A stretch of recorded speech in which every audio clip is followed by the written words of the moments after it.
We have all heard the story. Juliana texts Clarisa saying she'd rather jump off of the 3rd floor of the library than work on the project with Owen.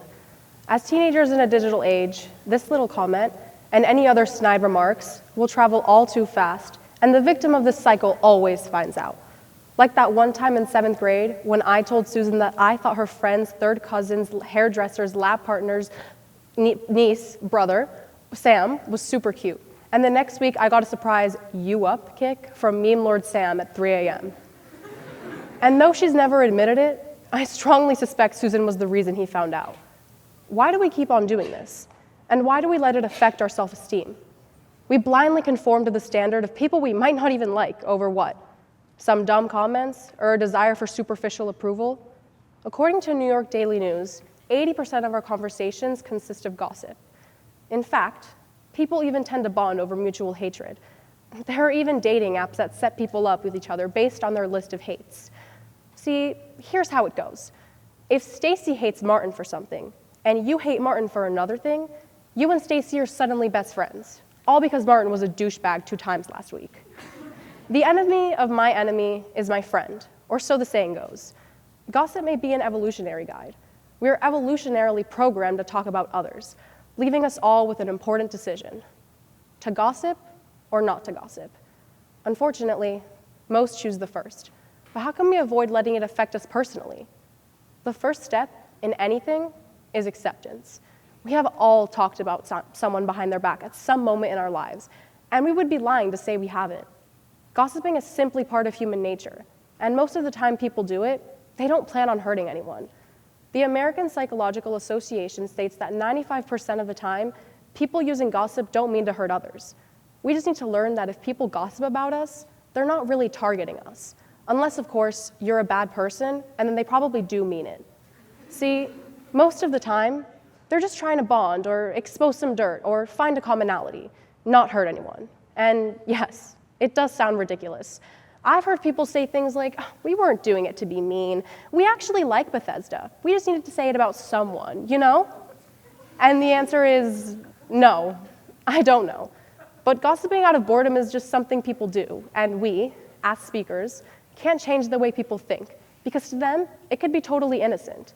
As an audience, you have to understand that people gossip because they either have nothing better to do, believe it will help them establish a bond, or just need a simple rant session with their friends.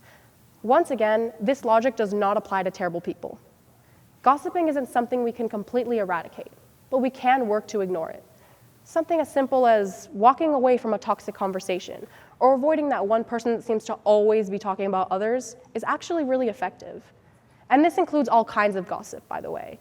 Even the kind one, even the people who think that doing it in a certain way makes it okay, or being nice cancels out the talking about others behind their backs, like PEMDAS. We call this politely gossiping, and people do this all the time. Let me demonstrate. You know, I love Patricia, but she can be super annoying most of the time, and actually, I kind of hate her. Okay, I'm kind of exaggerating. But seriously, something like, "Oh my God, I love Karen, but she needs to stop wearing so much makeup." Or, "Oh my God, I'm best friends with Linda, but she kind of tries too hard." Are phrases we've all heard before. And see what I mean about the politeness? It doesn't change what you're doing. It's still gossiping, and it's still hurtful. There's no PEMDAS rule. And if you're someone who's easily affected by gossip, not involving yourself with these kinds of conversations or these kinds of people can go a long way. You don't have to make fun of people to be funny. You don't have to talk about kids you may know, or even your friends behind their back to be cool or relevant. And you don't have to surround yourself with people who make you feel bad about yourself or others just because of social pressure. Just remember, you can do what you want to do, and whatever you do should be something that empowers you, makes you happy, or that you love. And that's the final step, love. Loving yourself specifically. Whenever we hear something about ourselves, we get offended, and according to psychological research, that's the wrong approach. All too often, we are told that when we hear people chit-chatting, a fancy way to say gossiping, about others, it's because they're insecure and do it to make themselves feel better. We try to come back from being talked about with simple clapbacks like, "Oh, don't worry, Maurice. They're just saying that because they're jealous of you." Or, "Oh, Cynthia's just saying all that stuff because she's ugly." We use these excuses to avoid the truth, but none of these excuses matter. Because if we learn to love ourselves, there's nothing anyone can say to you that'll change how you see yourself or how you feel about yourself. No excuses needed. Here's an exercise to build yourself up. No matter if you're tired, upset, or exhausted, stand proudly in front of the mirror and say, without a hint of sarcasm or the crack of a smile, "God damn it, I love you." These 4 words will forever hold you up above any of the mean things people can say. You, alone, can beat the masses of people gossiping, and it really isn't that hard.